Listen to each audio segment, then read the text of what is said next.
You read the books, you follow the advice. You are determined to raise your child with empathy and respect, moving away from harsh discipline. But after 45 minutes of screaming over a blue cup instead of a green one, exhaustion takes over.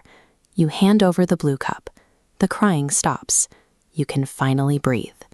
Many well-intentioned caregivers view this surrender as a sign of respect for a child's autonomy.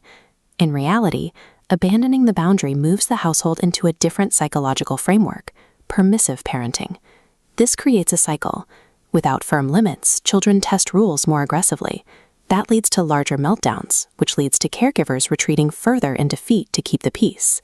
In the attempt to avoid being strict, adults remove the exact structure young children rely on to feel safe, leaving everyone in the house dysregulated. This chart maps effective parenting along two axes. The horizontal axis measures warmth and connection. The vertical axis measures boundaries and structure.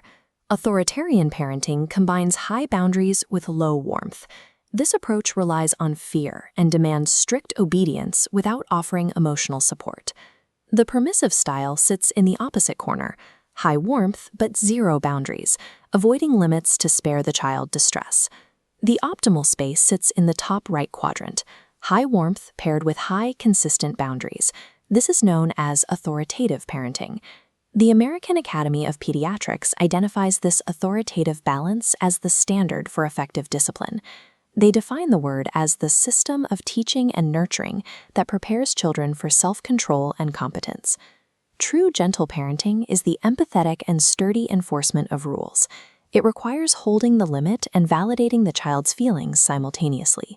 A young child's prefrontal cortex is largely undeveloped. They physically lack the neurological hardware required to regulate their own emotions or impulses. When caregivers remove external boundaries, they leave that immature brain to navigate a world of endless choices and zero friction. This excess of freedom quickly becomes overwhelming.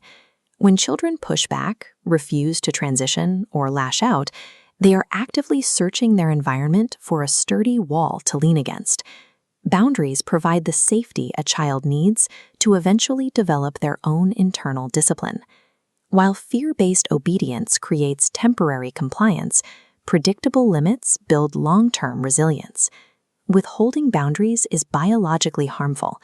It forces children to manage emotional loads they are not cognitively equipped to handle. Holding those limits requires immense energy. When a child spirals, the primary task is emotional co-regulation. The parent must manage their own nervous system to remain a stable presence.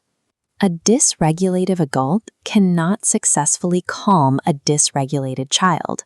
If you absorb their chaos and react with frustration, their panic only escalates. This diagram illustrates self-care as a structural necessity for parental stability.